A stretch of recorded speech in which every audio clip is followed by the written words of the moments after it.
Welcome, fans of Star Trek The Next Generation, to episode 6 of the Captain's Yacht, the podcast that searches for new life, new meaning in the next generation, episode by episode. Aboard the Captain's Yacht, we're going to be talking behind the scenes, what works and what doesn't, and give out a handful of awards and shout-outs that no one's ever going to receive, but feel really good to give out nonetheless. This week, we're watching and talking about 3 episodes from TNG's first season, including Too Short a Season, When the Bough Breaks, and Home Soil. I am one of your co-hosts, co-captains at Scholar Beta on all things social media, and I'm here with Captain Kanaka. Welcome, my friend. Oh, glad to be here. Glad we get to do this episode. So, with that in mind, just a reminder of what this is. This is a podcast put together by 2 teachers designed as an example of experiential learning, with the goal of encouraging students to get out there and create something new. We don't got to get it right the first time, but through that process, you learn more. And from those processes, you get to understand the process more, the procedure more, shall we say. And that's what we're doing here. And we're modeling that so that when we teach students how to do that, they can learn from our mistakes. So I want to thank the commenters and also announce that next week and 2 episodes after that, we're going to take a brief departure from Star Trek The Next Generation and briefly review the first season of the CBS All Access show Star Trek Picard. I'm really looking forward to that. Right. That one's been a long time coming. I'm excited to talk to our resident scholar about that. But with that in mind, we are in the closing episodes, I would argue, of season 1. And we've been discussing, the scholar and I have been discussing what we could do as a between season episode in terms of a review. So if you folks have anything in mind, please let us know, and hopefully we'll be able to put it in the rotation. There we go. I'm excited about that. I'm excited about that podcast we're doing on Picard. I think that's going to be great. 2 teachers breaking down a modern television series. Get ready, my friends. Get your pens and papers out. Get your citation note cards ready. Teachers coming to town to break this thing down, right all the way to the blackboard, you know. So shall we get started with our reviews for this week? Make it so. All right, here we go. Season 1, episode 16. Too Short a Season. Stardate 41309.5. What's happening in this episode? The Enterprise is escorting a very, very old admiral to participate in a tense hostage negotiation. With the mission just barely underway, the Admiral's alien aging treatment begins to show signs of failing. Dun, dun, dun, compromising the entire mission. So that's Too Short a Season. The premise, what we're working with. What are the tropes that show up in this thing? I guess it's kind of a quasi-political thriller, medical science mystery. You know, you have the hostage negotiation on the one hand, and you have the Admiral's experimental alien aging treatment on the other. What other tropes are we working with here? We got reverse aging going on. We've got hostage negotiations. We've got an alien drug. We've got an evil, corrupt Starfleet admiral. That's going to be a staple of the series. And we have one of my favorites, a Picard speech at the very end to seal it all up, to put a nice bow on it. So, Captain, take us behind the scenes. Tell us a little bit about the development of this episode. So this particular episode fell victim to a lot of script tampering. In the original episode, or rather the original version of the episode, there's a 60-year-old Admiral Jameson in reasonably fit health. He's not as infirmed as he is in the actual episode you see, who willingly demotes himself to the rank of commander and kicks Riker off the bridge in a sort of midlife crisis sort of way.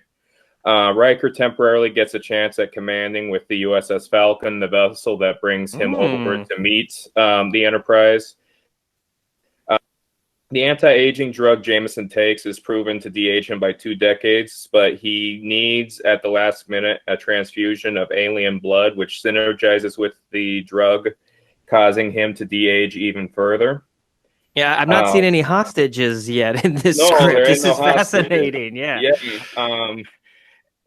Jameson wants to get a chance at command and defend Mordan 4 from the evil Ferengi. That is one thing I'm Ooh. glad they changed, because the Ferengi were supposed to Yes. attack. At the end of the episode, Jameson ages to 14 years old, but Uh-oh. doesn't die. I know But where it, that idea goes. yeah, there you go. Yep. But it fulfills an ancient prophecy on the planet, which brings along the plot's resolution, where a warrior returning from the stars is reborn as a young man, and that brings peace to the universe, or peace to the galaxy, anyway. Um, Wow. yeah, this script was tampered and by Gene Roddenberry's personal lawyer, Leonard Maislish, or at least it was alleged to be that way. Yeah. Um, as corroborated by script producer DC Fontana and Rick Berman. Apparently, there was a scene with Wesley Crusher that was written, but it was never filmed. Wesley Crusher doesn't make an appearance in this episode.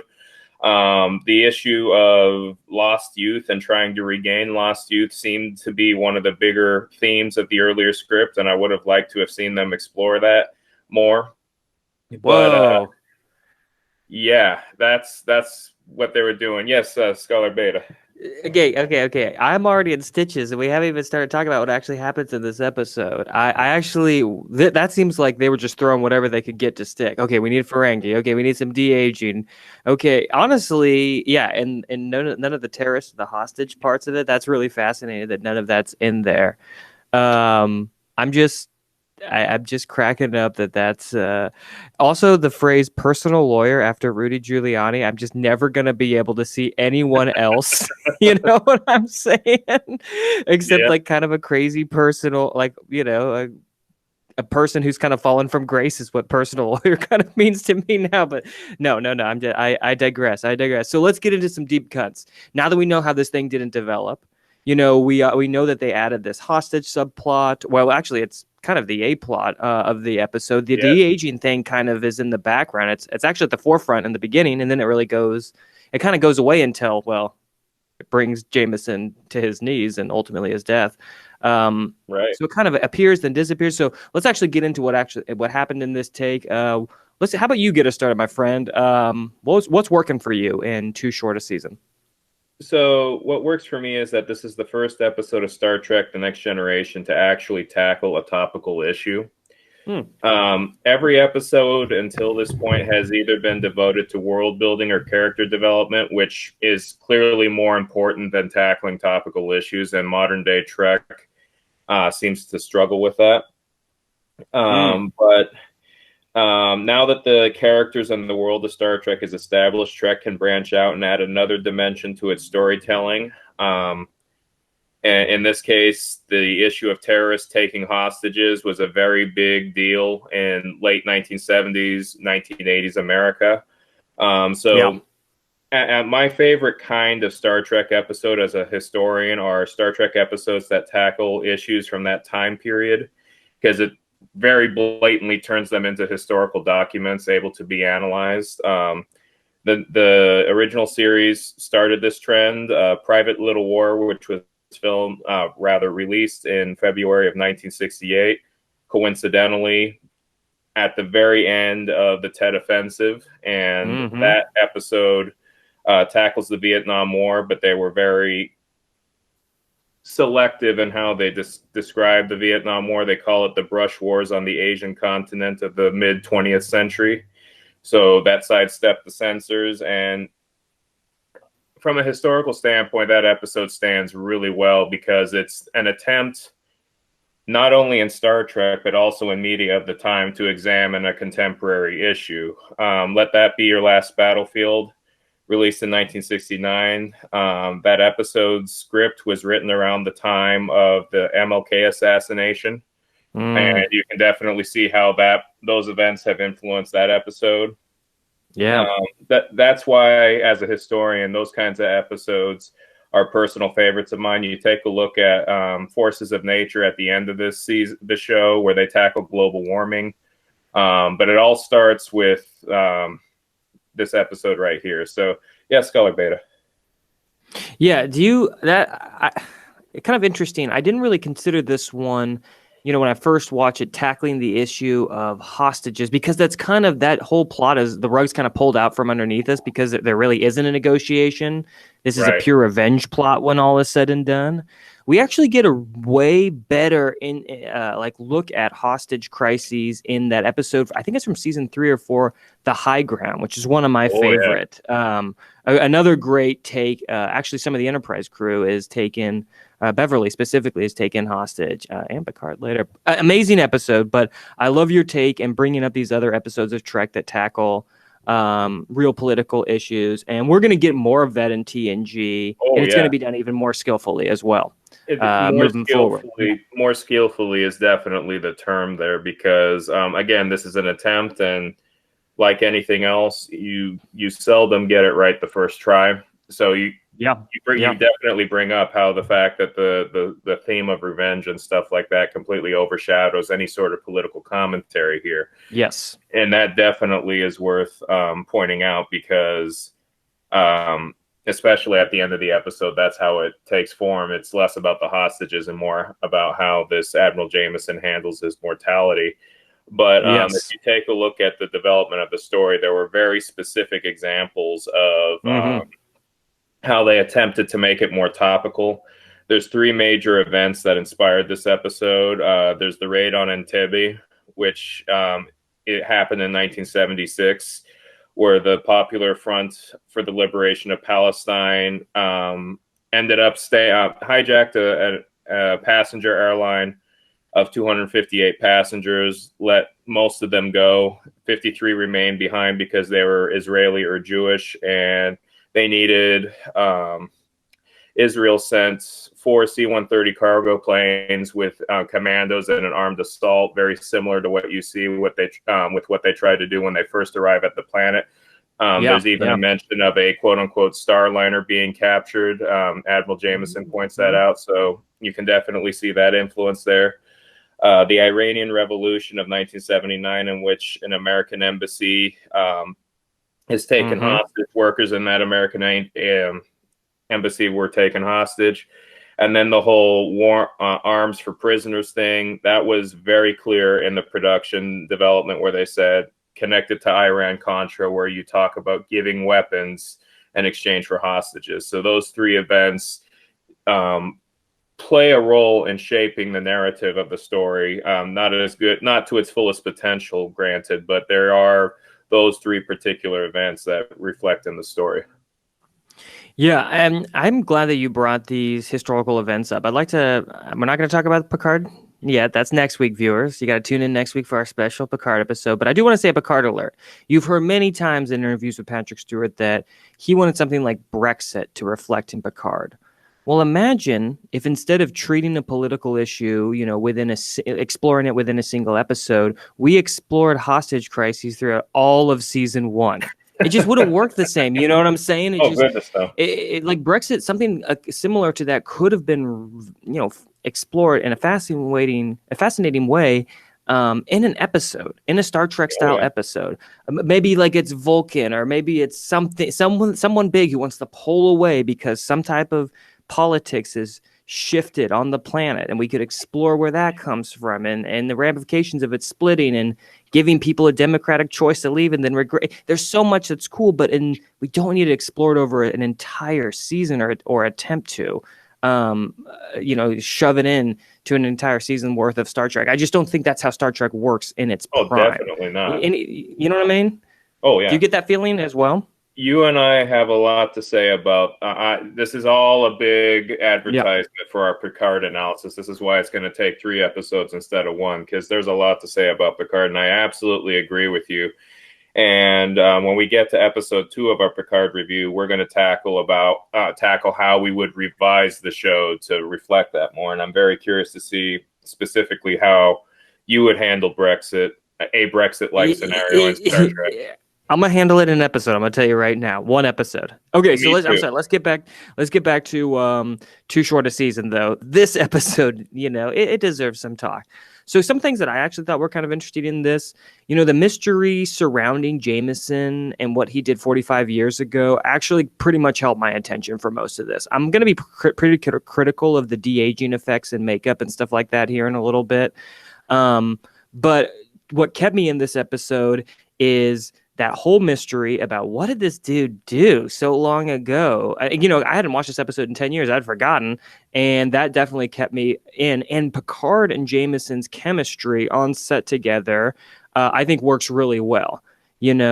That those interactions, I think, really are specialists. Picard is unraveling this mystery, and he's not too quick to jump up and tackle Jameson and put him in the brig or anything like that. He's still following protocol, still giving Jameson some space. He hasn't endangered the ship yet, but he's keeping a pretty critical eye on him, and those interactions are really interesting. I also kind of want to go back and talk a little bit about the backstory because I think it's fascinating. So Karnas's father was assassinated by this rival tribe. This is 45, 50 years ago, okay? And then the Federation, I guess, comes in and attempts to negotiate a peace between these tribes. And Jameson didn't negotiate. Instead, he gave weapons to Karnas and all of the rivals and just let them duke it out for the next 40 years. Then he falsified all the documents, took credit for it, and became an admiral. I mean, that's a pretty intense backstory. I'm pretty impressed that all things considered, considering this part of the episode was so late in the development of the script, that they were able to pull something of that magnitude off. I just think it's pretty fascinating, that whole background. Oh, yeah. It definitely establishes that evil admiral trope, and it's definitely conflict in a character breaking Roddenberry's rules for sure. Not a main character on the bridge, but definitely a character in the background. So yeah, Jameson is a cool character. I think that works. Like I say, I'm going to talk about the aging effects in a second. But I think the concept itself and the character's backstory and the mystery definitely works. Okay, and I also am really pondering some interesting medical and ethical discussions and ideas on this show. To me, the Federation certainly has the ability to become immortal or to keep their citizens alive a very long time, but they choose not to. And there's actually quite a point of pride in their mortality, in the sense of morality that they get from being mortal. So I think that's really fascinating. And then I think about Star Trek Insurrection, and it's like, nope, we don't care. This whole concept, whatever. We're just gonna, have a planet that allows you to be, to move backwards. Yeah, what are you thinking about that? So I'm willing to give Star Trek Insurrection a pass there, because if you look at the context surrounding that movie, that very, very, very long episode, basically, Yes. the Federation is on the ropes with the Dominion War, and a lot of people are dying. And at that point, I can see what they're going for in terms of compromising the values that they had. Wasn't developed well, and no, goodness no. And that's why I'm looking forward to reviewing that when we talk about that. But I'm willing to give Insurrection a pass, if only because of the events surrounding that movie that might have influenced Starfleet there. Wouldn't it be amazing if they showed that? They showed triage units of soldiers from the Dominion War. And that's what that admiral, the evil admiral in that movie, whatever his name was, don't even remember what it was. Admiral, his face gets stretched. Doherty. Admiral Doherty is his name. Admiral Doherty, gonna get my face stretched in this machine here in a second. Anyways, that dude, if he was like managing a field hospital and then came across this, that'd be some real conflict, and that'd be kind of interesting. But instead, nope, I'm not going to do any of this. I'm just evil admiral, and I'm going to brush it off with one line. I think they mentioned the Dominion War in one line, and I was a Deep Space Nine fan, and I was like, no, come back to me. They mention it twice, because growing up, I couldn't get into Deep Space Nine, but I really love Next Gen. Picard says Dominion once, and Ruafo, the main antagonist, says it once. And at that point, I was like, who the heck are the Dominion? And that's when I started researching the Dominion. So definitely. Okay, nice. So, okay, so again, let's pull this thing back to Too Short a Season again. And it's kind of interesting that this one episode from season one kind of has so many tendrils that go off in other Star Trek, franchise and film directions. Okay, so what doesn't work? Okay, this is my observation. Really, the only thing I have for this one, in my opinion, and this is kind of a wrestling match between the Next Generation and the original series, in my opinion. Okay, so like the reverse aging campiness, the Professor X wheelchair, the music, Jameson's death scene, to me, that's right out of the original series. I really can't explain to you why, but I can. The wheelchair, I'm pretty sure, is used by Christopher Pike, or it looks very similar to that, or at least that's the vibes I was getting for that from some reason. I think And then the camp factor with the makeup really got to me. But then the emphasis on negotiation, the Karnas subplot, the Morden sets, Karnas's office, the Morden uniforms, all those really, to me come across as the Next Generation production values, the Next Generation type writing. So yeah, I just see that this episode's kind of wrestling with those two styles, those two types of stories and ideas. I don't know. Any thoughts on that? Did you catch any of those vibes, or nah? Am I just making this up? No. I think the wheelchair thing, how it's. I love your Professor X reference there. Yes, yes. But the music, Miss Jameson's reaction to that, the whole death scene, that is very much quote unquote old guard, very original series. The attempts at negotiation, definitely are next gen. So I can definitely see the thematic, shall we say, crossbreeding there. For my perspective, yeah, I can definitely see that. And we're coming up on the point where Roddenberry is going to leave. That actually happens in one of these episodes where he consciously steps back and hands over control to Maurice Hurley. And that hasn't happened yet, and you can definitely see that cross-pollination there. What are your opinions on Riker in this episode? Because Riker kind of just disappears. Yes, I forgot about that. I really only have one point on Riker, and it's like they really try to establish that he will sacrifice like his professional position. He'll kind of step out of line to protect the captain and make sure the captain is safe, right? He'll risk his kind of professional reputation, so to speak. That's so important to him, the captain's safety, right? And so in this one, it's like they remember that. They're like, oh yeah, Riker would not like it if Picard beamed down into a hostile place. He would really not like that. So let's address it. So basically, Picard just looks at Riker and says, don't wear number one. Or he's like, and I'm going with him. And then Riker just kind of looks at him like, you are? And then we never see Riker again for the rest of the episode. It's just, I thought, oh, poor guy, you didn't even get a chance to protest. And I'm glad you brought that up, because that segues perfectly into my main criticism, is that the episode generally falls flat. I honestly think that this episode would have worked better if they stayed with the themes of the original script, where one of the reasons I will maintain why Riker doesn't have anything to do in this episode is because the original script had him on another ship. Yeah, there you go. So they basically repurposed the character as a carryover from the older ship. So what would have happened if you have a middle-aged ambassador with a midlife crisis willingly becoming a first officer, the original first officer going over to another ship and getting what he wants? Perhaps the Falcon comes in and bails out the Enterprise at one point. That could have been really great. I'm also really awesome. Yeah, it would have been really awesome, and that's why I'm wondering why they didn't stick to the original spirit of the script, because that could have been really good. I'm also wondering what that alleged Wesley Crusher scene was that Leonard Majelish is credited for writing. It might have propped up the central theme of youth, lost youth, regaining youth, whatever. I'm glad you like the revenge plot. Honestly, I love Picard's reaction to Jameson, and that's the thing that kept me interested in the episode, because the feud, the decades-long feud between Jameson and Karnas, the plot twist, oh no, they're the hostages aren't what you think, and it just fell flat to me. Completely fell flat. But also the tense phaser fight is done in a way that makes it look like glorified laser tag. It's so much of this episode falls apart, and maybe it's because I had the original version of the story in my head while I was watching it. So much of what they were going for buckles under the promise of what this episode could have been.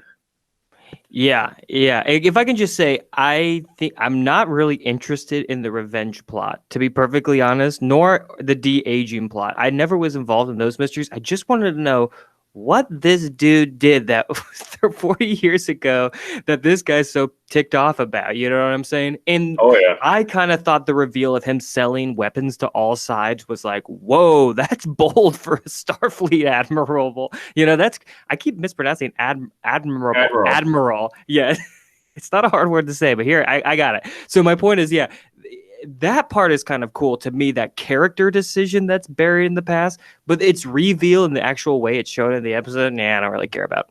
Exactly, and it's actually a very interesting way in which they try to add next generation sensibilities, because he doesn't just give it to one side, he gives it to both sides as a way of sort of balancing an equation.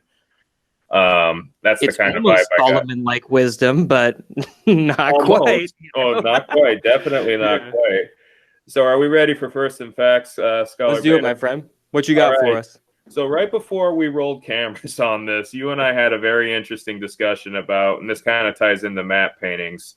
Yes, there is absolutely. a really strange connection to Spaceballs in this episode. And the craziest thing about this is both these shows, and by Spaceballs, I mean the 1987 Mel Brooks MGM sci-fi spoof comedy. Where when you take a look at that scene of glorified laser tag, there is a matte painting behind. Really closely, you will realize that it's actually the tunnel on the inside of the Mega Maid quote-unquote Death Star stand-in, where the Eagle 5, the Millennium Falcon stand-in, drives into, hovers, and lets Lone Star get out. I cannot unsee that now. I love it.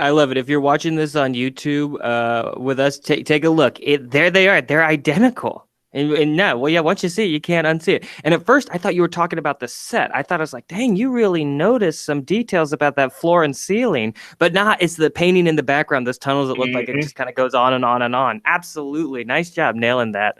Definitely. Yeah, I have to say, I would really be down to play some laser tag on that set, but not actually do an action scene there. I just want to say, laser tag would be really fun there.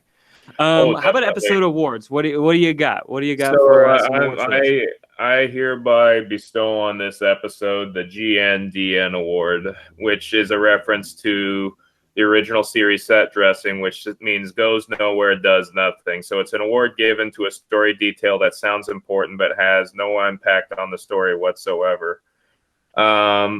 The away team escapade at the end of the episode, specifically Yar's involvement. I called this a couple episodes ago where after Haven with the big goodbye, I said that part of the show was the beginning of the end for Yar, because she would end up leaving the show saying that she wasn't properly taxed as an actress. I can literally count the number of lines she says on one hand, and you got Worf there on the same away team. And you could have easily repurposed her lines to Worf. Not saying that Denise Crosby isn't a good actress. I like Denise Crosby, but it's one of those things where it's like, her presence there is the ultimate GNDN, because nothing comes of it. She's not able to use her expertise in the episode and in that particular scene. And only a couple more episodes and then she's gone, which is unfortunate. With that in mind, you have some other matte paintings, or those matte paintings rather, you'd like to salute. Yeah, I just want to give a shout out to those again. You can see the Morden tunnels there underneath the city where Jameson thought the hostages would be stored. Nope, wrong again. You can see some barrels and some rocks there. Very interesting set design. But now let's talk about Enterprise interiors instead. We're going to stay on stage 6, which is where all the crew quarters were hanging out this season. And we're going to take a look at Jameson's Admiral quarters. This looks like a redressing of Picard's hangout. If you look at that first photo there, you can see that little breakfast table in the background. Yeah. All that good stuff. But then if you look at the second one that shows the other side of the room, you can kind of see where Picard's desk would be behind that that display. So just it looks like a redressing of that. Still a cool spot. That's definitely comfortable and deserving of an Admiral. So, definitely. yeah. So with that in mind, that really good interiors, and I never thought about that, but you're absolutely right, especially in that second image there where you see basically that display that's behind Picard and his quarters. That is spectacular. I hadn't thought about that. So are we ready for beam out on this episode? I believe so. Transporter room ready. All right, beam out. All right. So with that in mind, are you ready to take us to our next episode, Scholar Beta? Let's do it. This hit is it. Season 1, Episode 17, When the Bough Breaks, Stardate 41509.1. So what's happening in this episode? So there's a spacefaring civilization thought to be legendary, only mythological, by many in the Federation. And they warmly receive Picard and the USS Enterprise, only to steal all the... not all the children, that's a mistake. Only to steal some of the children aboard the ship and display some awesome power by easily defeating the Enterprise and send it hurtling through space. So there's some interesting things going on in this. Sorry, that premise is kind of complicated. I caught a mistake in there. This is a science mystery. When the Bough Breaks, a science mystery. What's going on with this thought to be legendary civilization that's quite powerful? Why are they stealing our children? So what tropes are going down, and what are we going to see that's familiar in this episode? It's a first contact mission. We thought the Aldeans were legendary mythological people. Nope, they just have a really great cloaking device, which is another trope in here. We've got a dying planet / civilization. That's definitely a sci-fi trope. A group of kind of doomed people, so to speak, though not by the end of the episode if they just use some basic science. It's an advanced civilization. They easily defeat the Enterprise, I alluded to in the premise. They shoot like a space kind of bolt at them, and they send that Enterprise 3 days away. There's like a mother computer called the Custodian that kind of runs the entire civilization. And one of my other favorite tropes, our greatest weapon destroys us. It's their technology that allows them to cloak and then keep this shield around their planet that actually is destroying their ozone layer. Can't wait to talk about ozone depletion with you here in a couple minutes. So that's what's going on. I just want to say one more thing. I, for a long time, thought this episode was titled When the Bough Breaks. But I looked it up, and it's pronounced bow, and it's not the bow of a ship. That's what I then thought it was referring to. No, a bough is a branch of a tree, and that makes perfect sense when you think about the family tree metaphor imagery and what's going on with these people. So that totally went over my head. I had to look at that word. Dictionaries, they're very useful still in 2020. So, Captain, you want to take us behind the scene? Captain Kanaka, tell us a little bit about this episode's development. What notes you got there? Yeah, so this story, there's not much here, but this story was pitched to script supervisor DC Fontana about the families living on the Enterprise to emphasize that this is a kinder, gentler version of the future when compared to the original series. Also, there was a subplot where the saucer separated from the star drive, because we love that saucer separation. It's so exciting. Oh yeah, we love that. But and instead of the Enterprise getting flicked across several light years, something that would have happened was the Enterprise saucer would be separated from the star drive, and the star drive would be kicked over. Or something along those lines. It was cut probably because of budget costs, because doing that would be far too expensive to do. Yeah. So with that in mind, yeah, there's not much there. There's not a better, more interesting version of the script that was earlier when compared to Too Short a Season. But yeah, it's somebody pitched this to DC Fontana, and the episode got made. So Yeah, cool. So yeah, can I start a discussion on what go, works? Is that cool with you? go Nice. right ahead. So I guess like I just want to like try to make the story of me learning that I didn't know what this word was more interesting. I promise that's not the only thing I care about in this episode, but okay, I started thinking about it. What is a bough? A bough is a branch of a tree, right? And what are these people lacking? These people are lacking the ability to have offspring, the Aldeans. So I really like the symbolism behind this title. I think it's a clever. It's clever. So there's no more offspring. So the family tree is breaking, so to speak. And you can imagine that when the bough breaks, you know, that might drive you to some desperation. I'm not condoning kidnapping, but I would like to say that, yeah, I think that puts these people in kind of a desperate situation. I think that's interesting. That kind of creates some drama immediately.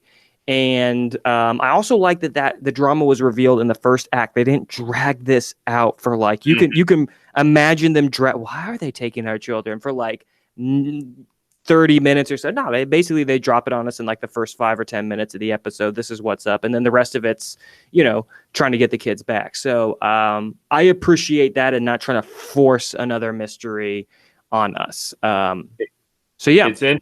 It's Go ahead. Sorry. no, go ahead. That's all I got. It's interesting that you bring it up and how they don't drag something out, because the next episode we're going to review Home Soil. Oh my God, they drag that one out for a They drag long. some things out in that episode, yes. Yeah, goodness sakes, they do. So with that in mind, what works for me in this episode is it's serviceable world building. For better or worse, this episode further solidifies this utopian thesis of Star Trek: The Next Generation. Basically stating that the amount of existential danger at this point in human history is essentially non-existent. You can have entire families serving on the equivalent of military transports, and Yeah. because they don't consider themselves the military, families can serve on Federation starships and even the Federation flagship, because that's what the Enterprise is. Yep. It's almost, I coined this term, I'm going to use it again in Picard, my Picard rewrite, Pax Galactica, which is a reference to Pax Romana, which is in the history of Western civilization, several centuries in which everybody's at peace, everybody's enjoying life, and it's one of the apexes of civilization. So that's the deal there. This kind of Pax Galactica sort of thing. This motif plays into Roddenberry's thesis that we've achieved peak maturity. Unfortunately for some, that trope and trend seems to go on a little bit too much and get spread too thin. Case in point, I'm curious about what your perspective on this is, Scholar Beta, but I've come across a lot of Star Trek fans that absolutely hate the notion of families living on active Federation starships. What's your opinion on that? Yeah. I guess I'm kind of mixed on it. I like the sense of idealism that there isn't a lot of danger out there, but as a Star Trek fan, we definitely know there is a lot of danger out there. And sort of the unknown with the assumption that there could be some danger is what makes the show interesting, you know, so to speak. Like you don't really know what's out there. That's kind of fascinating. Here's what I don't like about it, and this is definitely something I read much later in life and think about much later in life. If you are a military ship carrying families on board, I feel like that necessarily means you're kind of colonizers. You know what I'm saying? It kind of necessarily means you're kind of roaming the galaxy with people that you can kind of put down at a moment's notice at a new establishment, and then defend said establishment. I don't know. It's just it kind of smacks of, and we're going to talk about this with the terraforming because I think I've got some colonization vibes in that one going as well. Yep. Oh, you know, and there's an indigenous life form on that planet as well. But like, dang, I don't know. There's just it's kind of a little darker vibe that I don't think I don't know if Roddenberry was thinking of, or maybe he didn't have a post-colonial sort of lens to look at Trek through. But that's kind of what I get a little of that myself. What do you think about that? So the cultural overtones I hadn't thought of in terms of them being colonizers, but in a sort of Pax Galactica sort of way, I think it's a good thing, and it's played out in the episode because despite the many hangups that we've gone away with, and according to Roddenberry's utopian thesis, there are still some things that keep us human. Filial bonds and those bonds between Yep. parent and child are as strong as they've ever been. And really Yes, sure. emphasizing that, for better or worse, really says something, because you could just have easily said, okay, we're going to give up our kids and you're going to give us thousands of centuries worth of technology that's beyond our understanding. It could have just as easily gone that way, because one aspect of Roddenberry's thesis is that technology solves all our problems. Yep. And Yep.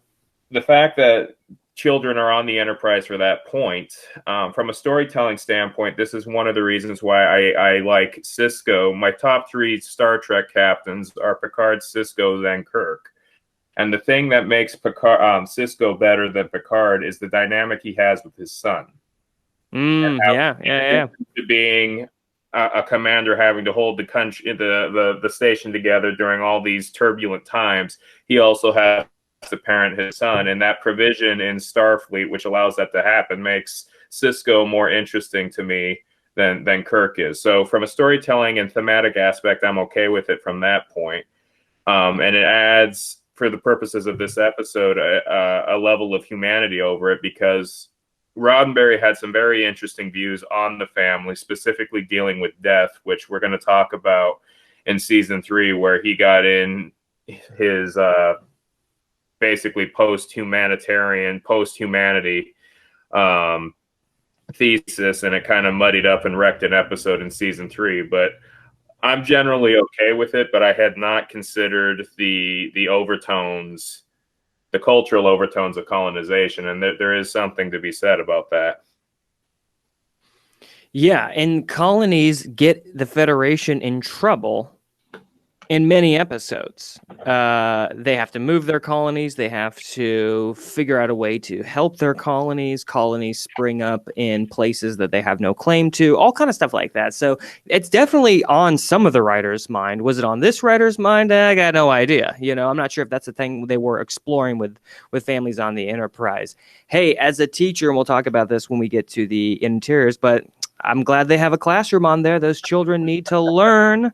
And they don't want them just on their screens in their quarters all day long. You got to get them into a social atmosphere. And they have got a classroom, so that's kind of cool-ish, you know. Anyways, yeah, let's talk about that for a second. Because you said like the familiar bonds were stronger than ever. What do you think about that calculus stuff? Or actually, maybe we should hold that for just a second. Let's hold on to that for a sec, because that is definitely what doesn't work for me on this episode. But what works for you, Scholar Beta, on this episode? Okay, so I think there's a couple things I want to talk about really quickly, and that's were the Aldeans advanced? Remember, because I said like they have some advanced technology, or were they just controlled, subjugated by advanced technology? AKA they were like living in a cyberocracy or something like that, controlled by computers, ruled by computers. Okay, so we have this. Why am I thinking about this? Well, we have this custodian, right? It's a central computer that Wesley kind of interfaces with and learns about, and I guess maybe his societal job will be to be IT for it or something like that, since on Aldea, all the kids are split up into like, what are you good at? And that's what you're going to do. So you're good at music. You're good at whatever, art. You're good at computers. So what is the custodian? Is he a custodian? Is someone who cares for or looks after something, kind of like our very own beautiful school? Was the custodian really caring for the Aldeans if it was allowing them to die? That sounds kind of a strange. Did it know about the cancer or the chromosomal degradation that its power shield was causing? I don't know. I'm not sure. That's a question that's unresolved. That's a good question. No, it is unresolved. But then I kind of think about it in a bigger sense, you know, what technology are we willing to compromise are we willing to allow to compromise our safety?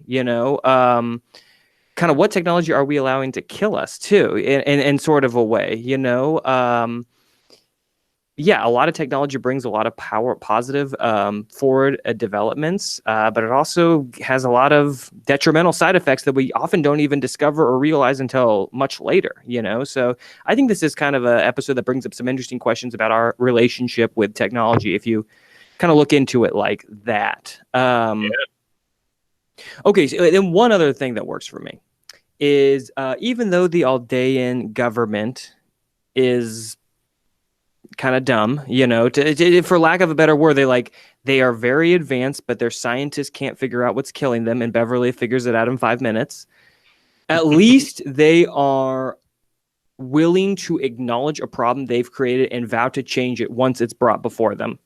Okay. So remember back in the day when our biggest environmental issue were like clean resources like water and air and the ozone layer, in the naive world of being a child, that's like in the 90s and 80s, that's what it was all about, right? The ozone layer is being depleted.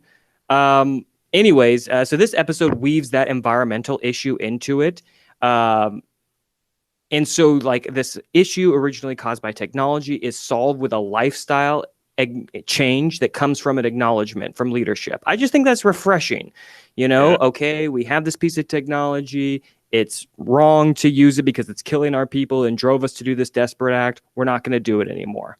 Okay. And I think that's really fascinating. I think that's actually something cool, even though those are evil child stealing people. In the end, they kind of show some good face. So yeah, I like that. What are you thinking about that? It's kind of a reverse Krypton. Because if you're familiar with the DC universe, the defining characteristics of Kryptonians are once there was a civilization much like ours. I'm quoting from the 1978 Superman trailer, but with greater intelligence, greater power, and a greater capacity for good. And yet, despite all these quote-unquote superiorities over humanity, it's their vanity, which Jor-El calls. That's what he attributes the fall of Krypton to. It's that their vanity and their arrogance and their trust in technology over everything else that causes Krypton to be destroyed. So it's, as I said, the Aldeans are basically reverse Kryptonians in that regard. Yeah, fascinating. I like that connection. I do.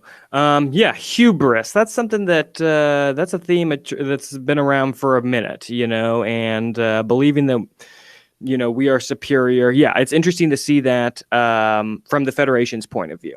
And because these people may be superior technologically, but they're definitely flawed. Okay, so notice go ahead.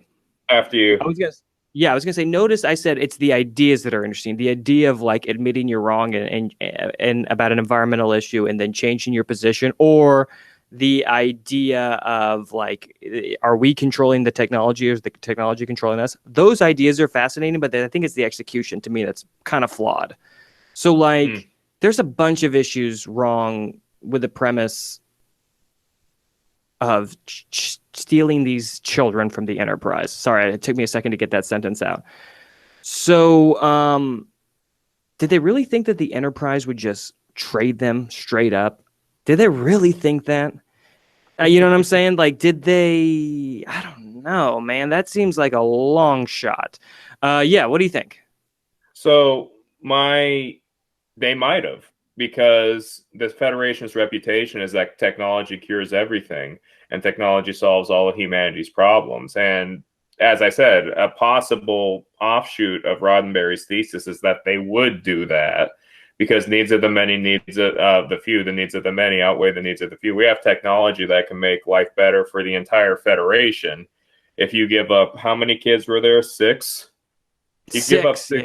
Yeah, you give up 6 kids and the entire Federation benefits. They might have, to give the benefit of the doubt, given the Federation's reputation and Star Trek's reputation in general, they might have thought that. But I absolutely agree with you that considering that these people are humans and have a more humane way of looking at things than strictly a utilitarian perspective to things, a purely utilitarian perspective to things, they might have thought that. If you open up trading sentient beings for technology in the Alpha Quadrant. The needs of the many are about to become overwhelming because they could just get traded. That precedent allows them to get traded away for future tech. I don't know about that, man. I think the Well, needs of the many are those citizens in the Alpha Quadrant that don't want to lose their kids in a that political is negotiation, you know? no, I definitely hear you, but from the perspective of the Aldeans, Sure, you sure, who sure. had never Maybe met Starfleet. they read the Wikipedia article. They thought, okay, these guys like tech. Okay, I got an idea. Let's Exactly. go. Okay, That's I what I see. was getting at. Given that perspective, Gotcha. where this is a first contact situation, the Aldeans only know of the Federation by Yep. reputation, Yes. and Yes. bulk and Okay. stuff. Okay. And either way, they find out that they're wrong, and they are mature enough. The Aldeans are mature enough to realize that, own that, and change it. So yeah. Yes. Yes. Okay. Okay. I got you. Thank you for that clarification. Okay. Now don't think too hard about this because it's kind of gross. Okay. So, how are these children going to reproduce? Is it within this group? Are all the Aldeans infertile? Is this going to be like in vitro process? You don't think about it too hard because it's kind of gross. It's kind of disturbing. I just want to point that out there. It's like, okay, you got 6 kids. How is that going to help your reproduction rate at any sort of level that could save your civilization? I'm not sure. I just, to me, that's kind of weird. That's really weird, and I don't like to think about it. I hope you don't stay up at night I, thinking about that. Yeah. yeah. Moving on. Moving on. Okay. My last point. We've used this phrase a lot. And I don't want our listeners to get tired of it because I think it's really important. It's to understand. But this concept of this fantasy of the same. When I look at Aldea, I see a bunch of white people running the government, okay? And I see a bunch of white people being the only people who can teach music and art, okay? And again, the showrunners and production designers are amazing at making Starfleet diverse. They're very good at it. A starbase is diverse. The bridge of a starship is diverse.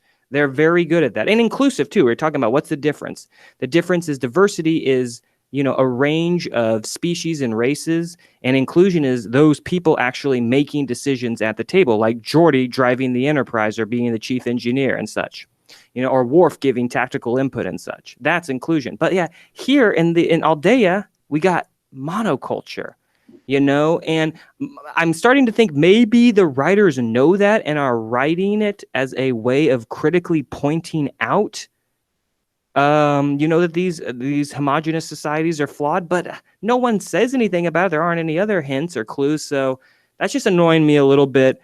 I wonder if that changes in season 2, 3 as we go forward and get rid of like hanging out with mysterious humans and doing more like hanging out with aliens that we meet along the way, because that kind of changes as we move forward.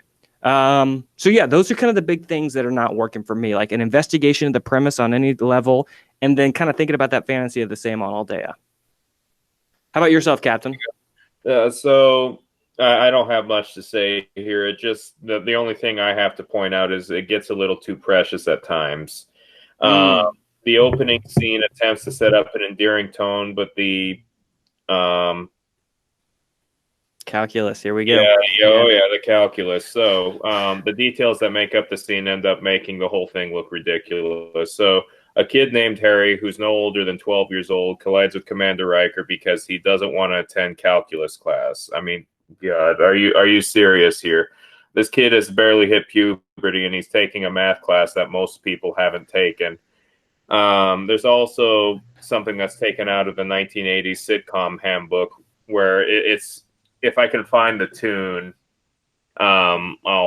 I'll patch it into the light version of this episode, but it is so straight up 1980s sitcom, right at it, just no creativity to it whatsoever. Is it like Also, a the little notion of clarinet trill? Is that what you're thinking of? exactly Or what it is. That's yes, exactly what it's so egregious. Yeah, I'm sorry. Yeah, keep going. Yeah, so the notion of Wesley Crusher having to lead children on Aldea attempts to pull at the audience heartstrings. It pulls at mine the wrong way. Yep. This whole calculus subplot at the very end. Dad, I want to be an artist. I don't want to take calculus. And the dad says, this is the big payoff to the whole episode. This B or C plot. The dad says, you can be anything you want to be, but you got to take calculus. Okay. What? I feel like that undermines the theme of the episode. Exactly. That, like, you know, like, we're supposed to be contrasting these people, and it's the Aldeans are like picking you from birth, and you must be an artist, Captain, and in Scholar Beta you must be an engineer, whatever I'd be terrible at, you know. Yeah. Versus the Enterprise, where I can do anything because it's a utopia, right? But what? But the dad, exactly, completely torpedoes the theme there. But I guess it was a joke. I guess also. Yes.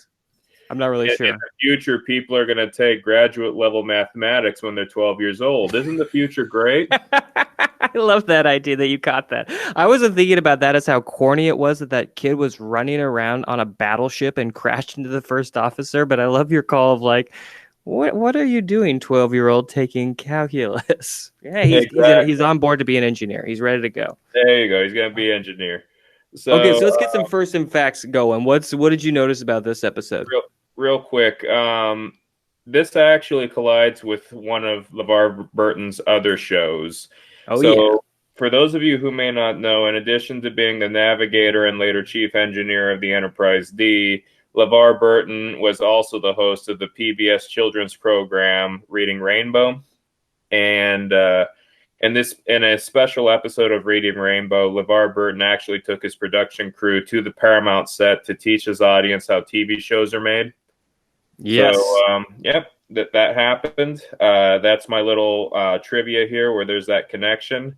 And real quick, my award here, and you kind of already mentioned this, is the Picard Facepalm Award, which is something that's given to an extremely cringeworthy or embarrassing detail of an episode. And I'm just going to call it that clarinet trill, as you call it. Yeah, that receives the Facepalm Award. It's instantly ages the episode to 1980s standard soundtracks, and it provokes anger instead of whimsical wonder, for me at least, because I've heard it too many bleeping times. So, Enterprise interiors, make it so.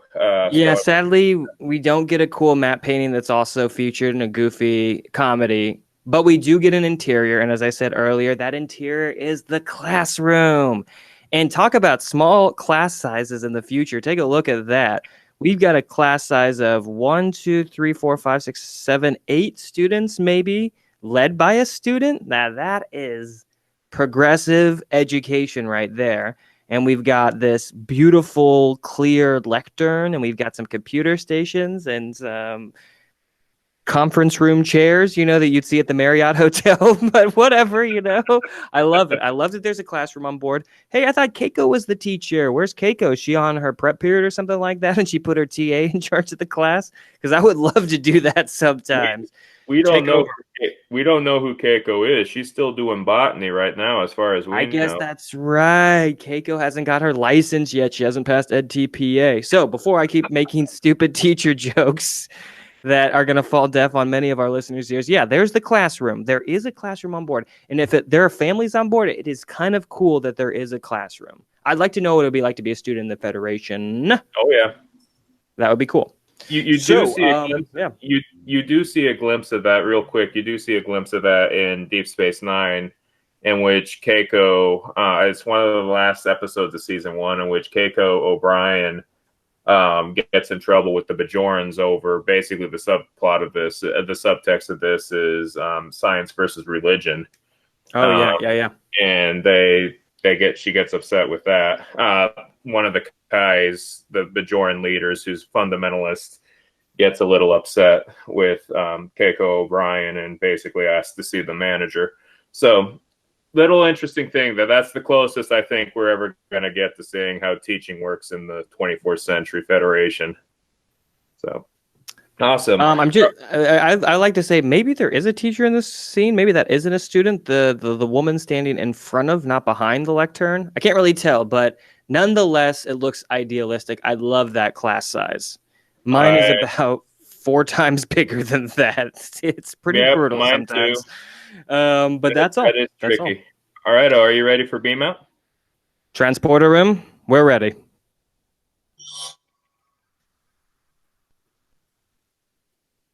All right, I will reset the transporter. Give us the tropes and genre for our last episode for today.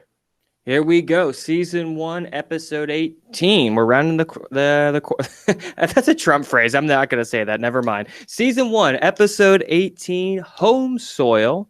Stardate 41463.9. What's going on in this episode called Home Soil? Let's talk about it. So the Enterprise witnesses a terraforming operation led by a less than forthcoming scientist who both has secrets and an ego the size of the main shuttle bay. Hey! We never actually get to see the main shuttle bay in TNG, but it's big. And yeah, this scientist has a giant ego and a secret. And yeah, let's talk about it. So this is a classic episode of Trek. This is a space anomaly, first contact mission.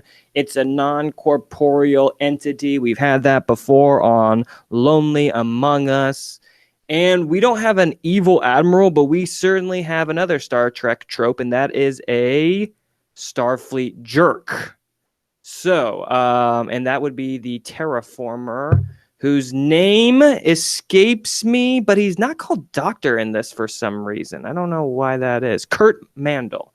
So, Captain, tell us what happens in this very exciting episode about terraforming a planet only to run into its indigenous life. What's going on behind the scenes here? So this is the last episode Gene Roddenberry supervised as head writer. At this point in production of first season, Roddenberry and Maurice Hurley argued so much that Hurley gave Roddenberry an ultimatum. Because of Roddenberry's deteriorating health at the time, Hurley basically said, I will take over this entire show if you leave. You got to leave the show. But I will do everything you say. Yeah. So this is the turning point. This is where Roddenberry gives up his power, his formal power, and gives it over to Maurice Hurley. It's kind of sad, honestly. Yeah. Roddenberry went on a vacation to Tahiti with his wife, Majel. Hurley went so far as to book his reservation so he would leave the show. He basically said, I will book your ticket. I will book your reservation in Tahiti. Just go. Dang, Maurice Hurley, cold. Wow. So, yeah, that's his deal there. Oh, we're going to get into a lot of Maurice Hurley when we get into season 2. He's an interesting character. So that's the deal there. That's where the handoff happens. That's where the turning point happens. With all that in mind, we take a look here, and the writers struggled a lot in approaching this episode because they felt the existential questions they were trying to tackle were too similar to Encounter at Farpoint, where this strange new life, and they're trying to make contact with it. So as a result of that, writers were working on pages to shoot, and the director would only get the pages only the night before each shooting day. So it's very similar to what happened with Angel 1. Not quite as bad as Angel 1, where if you saw not quite with that, where so much of the story falls apart, but they did have similar problems there. So with that said, taking a look at what works there, for me at least what works, is this kind of ties into what Q had dropped down in Hiding Q, where he talks about humanity basically exceeding where they are now and start dabbling in omnipotence and having the same abilities as the Q, in this case, changing the landscape of a planet for their purpose. So it strikes a very interesting, and the whole concept of this episode really hits at Roddenberry's thesis, which is so appropriate because this is the last episode Roddenberry served as head writer, where humanity is constantly improving itself, but it's not perfect. It still makes mistakes, and it's able to own up to a certain degree to those mistakes once they realize that errors were made. Hey, just So like our people in the last episode, the Aldeans. exactly, and everything the Kryptonians didn't do in DC. So Yep, you're right there about you that. go. There you go. So that's the deal there, where it's the central question about what qualifies as life that also pushes the boundaries of human understanding, Oh yeah, which oh is yeah. very Q-like if you go all the way to the end of the show with all good things.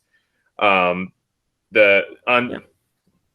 taking a step out of the human perspective and looking at things in a broader standpoint. Yes. I also found it very odd that they didn't mention the Project Genesis from Wrath of Khan. There's absolutely no mention to that, and that device is basically Hmm. the ultimate terraforming tool. I wonder Yes. why they didn't bring that up. Probably That's because of the interesting. writing. Yeah, the writing pressures that they had in developing the script. They didn't mention that. Yes, yes, that's probably, yeah, absolutely. I mean, when you're writing the script, that doesn't, like the day before you shoot, that doesn't give the showrunner a lot of time to look at continuity and such, you know? So I can definitely see that. Okay, so some things that are working out for me in this one, like you talked about, we're looking at the Roddenberry's thesis about improving ourselves. One way we're trying to improve ourselves and better ourselves as human is, understanding this process of terraforming, which is, us trying to understand the process of making, life in a way, making a planet habitable, which is kind of a metaphor for, creating life, or kind of a new type of life too.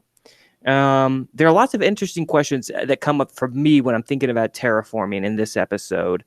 On the one hand, I think that terraforming is a kind of an amazing scientific process to kind of to make, like a dusty rock habitable. That seems really cool.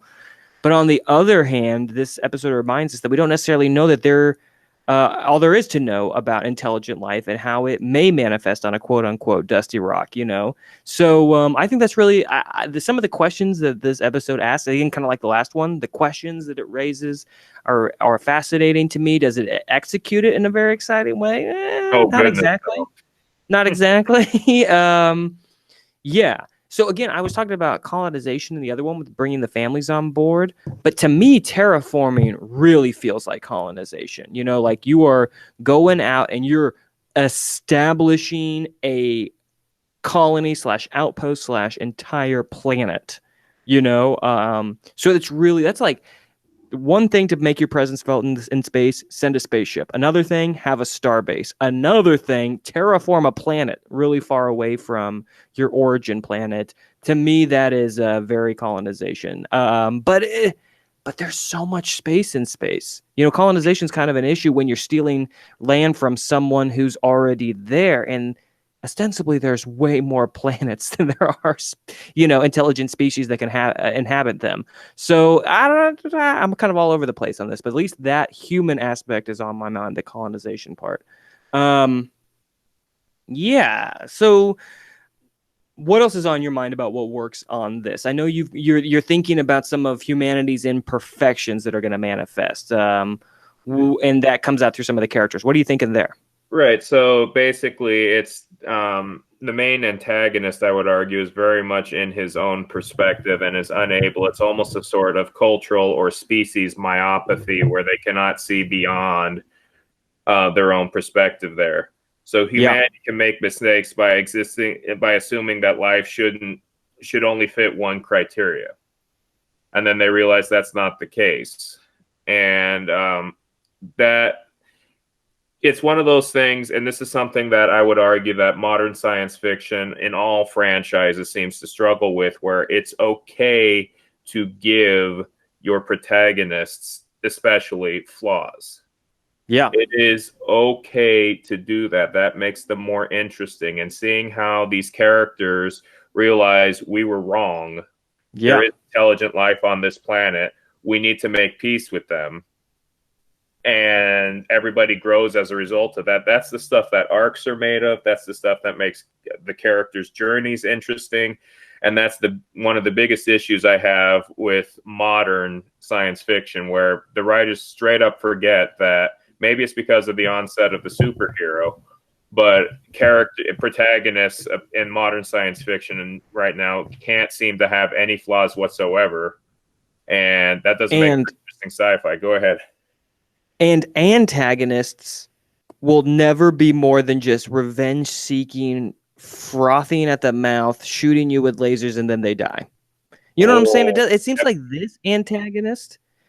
this antagonist actually is a person when all is said and done. Again, admits flaws. Maybe that's not interesting to people watching New Trek, but when every antagonist just goes to their grave, screaming about revenge, like that just makes antagonists not very interesting at all. So, yeah, having people with flaws and then recognizing those is interesting. yep. Just something you have to point out. I'd also like to say that the actor who plays Kurt Mandel, I think his name is Walter Gottel, a longtime Bond actor. He's awesome. His performance is pretty good. He plays a very egotistical jerk scientist very well. And he even comes around and is sympathetic, and he does that that's great range in 44 minutes. You know what I'm Mhm. saying? I really appreciate that about him. Like you say, when those antagonists and they slowly come around, first like the assistant comes around, and then at the very end, the director of the project comes around. Yeah, I think that is some phenomenal acting, great range, great performance, and again, an interesting antagonist, even though didn't end the episode shooting a laser, screaming about revenge for him not getting to witness his life's achievement or something like that. Definitely. That's definitely worth that actor's range. I am a major Bond fan. Bond means just Yeah. as much to me as Star Trek does, for reasons I'll explain probably when Wait. we get to our nemesis. Yes, sir. Yeah. So this guy, who does he play? Admiral or General I will pull it Gogol up. I will point in it up real quick. I can look it yeah. up while you talk about what I doesn't work. know he's in the Living Daylights. I guarantee he's in the Living Daylights. I will. I'll stake He's in some of my Bermuda. scholarly. Yeah, he's General He's in like Gogol. 6 of them. Yeah, General Gogol, yes. he's the Soviet general from the Octopussy. Oh, even Moonraker. My goodness. Yeah. He's in a couple. Moonraker. Yeah. Yeah, he's in the Roger Moore era. Is he in And Living Daylights? Oh gosh. let's find out real quick. But as I'm pulling that up, what doesn't work for you, Scholar Beta, about all this? Yes. What doesn't work for me is spending about 15 minutes looking at 2 blinking lights that are in a fishbowl. Okay. Okay. Okay. So. It's not that that's not interesting. And okay, so I will say one positive thing about the quote unquote microbrain, the new life that is discovered, right? There's something going on in the space station. They don't know what it is exactly. It's a mystery. And basically, dun dun dun, they discovered an intelligent life that's trying to defend itself. Hence it taking over the drill and shooting at the people who were terraforming the planet. Okay. So how do they represent this intelligent life? Well, they represent it as a blinking Christmas light in a fishbowl. And that would be fine. But then they like double down on it and they do 2 blinking lights. I'm really getting a meme. There are 2 lights here. And then there are 4 lights every time it multiplies. And to me, they just spend way too much time talking to these blinking lights. And the part that really breaks it for me is not just that they're like, oh my God, fascinated by these blinking lights, but the voice too. I hate the voice of Microbrain. Why did they do this? Why did they make it sound like a alien robot from the Universal Translator? Why could they just not have Majel Barrett's voice translate it? That'd be, as the Enterprise computer, that'd be so much cooler and wouldn't horribly break my sense of disbelief, because I'm already not believing that Patrick Stewart is enjoying himself talking to these blinking lights. So I'm just a little obsessed with that production design choice. I don't like it. I'm kind of critical of it. May It's I give, not, I sorry. don't know, man. It's just not my favorite thing. May I Um, may I give yes. you a counter Update. perspective to that? Okay, Oh, 2 things. yes. First of Yes. all, Yes. yes, he did play Anton Gogol in Living Daylights, Yeah. I knew I recognized him. which, I just watched that which Bond came movie too. awesome. It came out in 1987. Living Daylights did. This episode came out. This episode in which he plays Kurt Mandel came out in 1988. So Yeah. he pretty much did both, one right after the other. Excellent. Regarding your critique, Of the microbrain's voice or production design or all of it? Both. I'm willing to write that off because of budget. The flashing light. Yeah, sure, of course. And I have an explanation regarding the universal translator. Go for it. Yes. I want to say it's the original series episode Metamorphosis, where they explain that the universal translator makes assumptions as to male and female voices. There is a line that says there are certain indicators in the universal translator which makes assumptions about male or female characteristics, and that's how they're able to tell that the cloud is female with Zephyr Cochrane. The fact that it's robotic indicates another layer of the thing that humans can't understand. This doesn't fit humanity's basic understanding of life, because even if they can apply gender to a non-corporeal cloud, they're able to understand that, but yet they give basically the early version of Siri's voice to the microbrain. So I'm able to buy those two things because, number one, it's a matter of budget, and as established, this episode had a terrible production, abysmal production, and secondly, thematically, I bought it because the mechanisms that we use to understand humanoid life fail us in this case because it's a form of life we haven't seen yet and don't understand. So, but yeah, go ahead. Yes. I'm with you on that, and I for the budgetary reasons, for my love of the show, I can look past that. You know, I had to actually kind of dig it for something to be critical of this episode. I'm not gonna lie. Besides its pacing, you know, but yeah. So I was just kind of caught up on that production decision there. But then, you know, okay, so let's say there is some thematic thing about we just can't understand that. I'd actually argue that Picard and Beverly do understand it. Like their whole mission is to seek out new life, and they get it pretty much right away. I think it's really Kurt and his team that didn't really get it or didn't have that perspective. But there's one more thing that annoys me about the blinking lights, and it's that a lot of the fourth and fifth act could have been solved if they just beamed it back to the surface before it got so powerful that they couldn't beam it back anymore. You know what I'm saying? It's like, remember, Picard, in the future, you're going to say imprisonment is a form of injury. And that's basically what you're doing to these poor blinking lights. You know, they just want to be blinking on the surface. They don't want to be blinking in your medical bay, you know? So, like, please send them back. Like, I get that you want to study them, but, like, maybe study them on the planets. I don't know. That part just seemed weird to me. Like, just send them back. You know they're intelligent. Send them back. You don't want to imprison them. And then they finally do it, and they can't. I just think, like you said, that was probably a writing issue that came up from the script not being developed, so they just...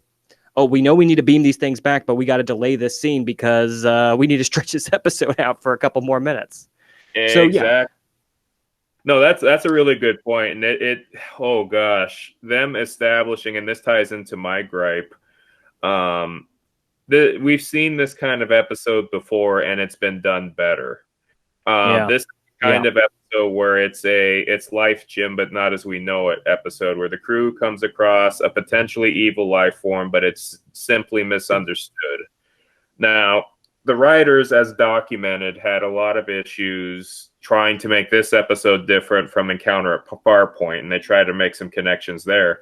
I think a more apt comparison is the original series episode Devil in the Dark, the one with the Horta. Because in both episodes, a death happens on an industrial installation on an uncharted world. The Enterprise crew suspects malice and then realizes that it's a life form acting in its own self-preservation. And that's basically the story there. And considering that, once again, this is the last episode that Roddenberry handled as head writer formally, that's an interesting, the connection there becomes all the more stronger. From my perspective, here's why Devil in the Dark is better than Home Soil. From a production standpoint, Devil did a better job at playing up the existential fear factor with very deliberate directorial decisions, like point of view shots of the creature to have the audience physically see the demise of the characters it consumes. Home Soil. Yes. It's just a bunch of off-screen shouting effective potentially, but not as effective as the POV shots in Devil. Also, Devil in the Dark is a lot more efficient at explaining how the Horta is a life form. This is one of those things that you pointed out, Scholar Beta, where it broke. I attribute this to the script breaking down. It takes almost 2 acts in Home Soil to do what Devil in the Dark does in a couple of minutes. Yes. And yeah. So that's just the deal. Efficient pacing is not what this episode is about. That's a good point there. The creature design, you talked about that. We'll cop that up to the budget point. Also, comparing this episode to another scary but misunderstood and non-corporeal life form, there's a Voyager episode called The Haunting of Deck 12. And there are attempts where they try to do scary stuff where it's like, we can't beam it out. The computer, it's taking control of the computer. Rock one way. The crew rocks the next way. That episode, the Voyager episode, The Haunting of Deck 12, effectively uses the light and spooky effects, the involuntarily open and closing doors. That one, when I first saw that episode, I was like, that's kind of scary because you see the doors just open and close with flickering lights, and that doesn't cost anything to do. You want to talk budget, you can do that on the cheap. That's one of the reasons why scary movies are so cost effective. They're essentially the Voyager episode does a far better job of show don't tell, and I think a little bit of that would have gone a long ways if they wanted to fully commit to the life form is taking over the ship. They could have gone that way, and the beautiful thing about that from a production standpoint is it's cost effective. So yes, I think they spent money on Velara 3 station. I think they spent money that's probably on some of their guest stars. So that's where their money went this episode, because it most certainly didn't go to the intelligent life form. Definitely not. But I still maintain, if you want to do scary is cheap. You can do it on the cheap. Yes, absolutely. Look at those gosh, what is the one that's famous for jump scares? There's like Paranormal Activity. Yeah, I mean, go look at, yes. Wow. That's all. Because it's about mood. Mood and atmosphere and tone, and those aren't the most costly part of your production usually. Special effects, actors, sets, marketing, all that good stuff. Excellent. Okay. That's a good point. Are we ready for first and facts? I think so. Wonderful. So this is Hurley's first act as head writer, and there tends to be a phrase that Hurley brings up a lot. I brought it up in previous episodes, but he calls this episode an interesting idea, but the execution fell apart. I like that. Yeah, he says the same thing about Code of Honor, I might add. And he's going to say that a couple more times. That's his favorite phrase. I'm just pointing that out. In addition to the writer struggling with the episode, there were a lot of logistical breakdowns. They had trouble setting up the cast. The fact that they were able to get that Bond actor is really good. Yes. That's definitely a good get. But setting up the location, setting up the sets, meeting deadlines for shooting, the whole thing was just totally fell apart there. I wonder if that actor was like in the United States for some Bond or something related to that, or I don't know. I just that might be that actually. I don't know, because that was a year before, So I got some awards here real quick. Basically, the Dollar Tree Award, and that Dollar Tree Award goes to the Christmas Light Microbrain. I know. It is a Dollar Tree prop. It is. I swear. I wasn't going to harp on it, but you brought it up. Its second form, is even goofier almost. It's like a Dollar Tree glow-in-the-dark thing. There you go. So are you ready for your awards, Scholar Beta? Oh, and I've got 2, and I love both of them so much. First, our matte painting, the terraforming station on Velara 3. It's a beauty.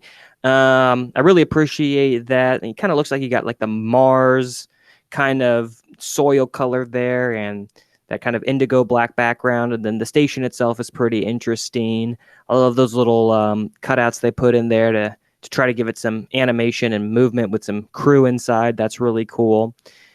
And And so I would like to see more terraforming in action. I never actually thought that a terraforming station would be on the planet's surface. I always assumed it was sort of hovering and like shooting a laser down to change things in the atmosphere. But what do I know? This is probably like the studying phase of it before that happens. But anyways, yeah, let's talk about interiors for this one. We're going back to sick bay, which is deck 2, as y'all know. And instead of the special operating theater where Data was put back together, or Laura, my bad, this time we're going to use a different part of sick bay, and it's the medical lab. And as you can see there, we have the kind of the upside down fishbowl over the blinking lights where the crew and with the containment field around it, and the crew is all standing there looking at it, asking themselves, what exactly are we supposed to be looking at? And then we have the reverse angle with all those computer display and terminals in the background. So I like the medical lab. I was thinking Crusher, she has some awesome sets. She's got her office. She has sick bay proper. She's got special medical rooms, this lab, the operating theater. Yeah, she's got some really cool sets she's working with. Maybe not as cool as the bridge and the ready room, but still very cool. Very, very cool. So, really good points there. And I hadn't thought about that with the sick bay interiors, but this is one of the first times we see the medical lab. So, yes, it is. Awesome. With that said, as we're wrapping up and going back to the mothership, a little bit of teaser. Next time on Captain's Yacht, we are doing our first outing regarding the Star Trek universe of the Picard series, Season 1 on CBS All Access. That one I've been looking forward to for a long time, and I'm glad we finally get to talk about it. I should point out that we are planning 3 episodes to talk about Picard and the Kurtzman universe as a whole. If you, the audience, would prefer us to do a longer take on it, we definitely can. But that's our first outing in the Picard universe. So, with that said, Scholar Beta, I think we have some thank yous in order. Yeah, as always, want to give my love to Memory Alpha for helping me spell all these planetary names, character names, getting them all correct, fact-checked. Really appreciate all the hard work that's done over there. TrekCore, as always, love reading the scripts. That's basically now a part of my weekly prep for this show is checking out the TrekCore, comparing the Blu-rays to the screen caps that I'm taking on my computer, seeing kind of what the detail looks like. Someday I'll own those Blu-rays. Not today, though. And also TrekCore, like I said, whoever found all those scripts and put them up there, that's awesome. I love that. I love reading about it. It might not be the absolute final version, but there's some history there from a historical perspective. Those documents are pretty invaluable and really getting into the details of these episodes. So love to both those sites. And of course, all of our viewers, all of our new subscribers, all of our people leaving comments, giving us some direction. Y'all are invaluable, and you're driving this yacht just as much as we are. Well said, Scholar Beta. Well said. Again, as they say in Hawaii, big mahalo nui loa to our listeners, Memory Alpha and TrekCore, and I'm excited for our continued journey together. With that in mind, live long and prosper, and e malama pono. Y'all take care. Peace and long life, everyone. Thank you.